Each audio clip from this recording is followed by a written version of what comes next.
এটা হচ্ছে Samsung M02 motherboard. আর এই বোর্ডে এখানে রয়েছে লাইটিং আইসি।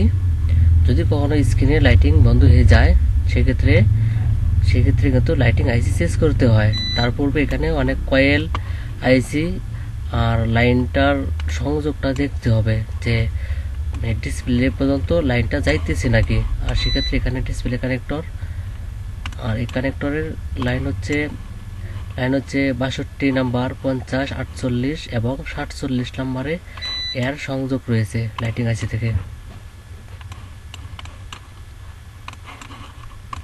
যদি কখনো এই লাইনগুলো কোনো ধরনের প্রবলেম দেখা দেয় তখন কিন্তু সেক্ষেত্রেও লাইটিং ডিসপ্লেতে কোনো গ্রাফিক্স আসবে না। আর গ্রাফিক্সের জন্য ফের আলাদা সিস্টেম রয়েছে।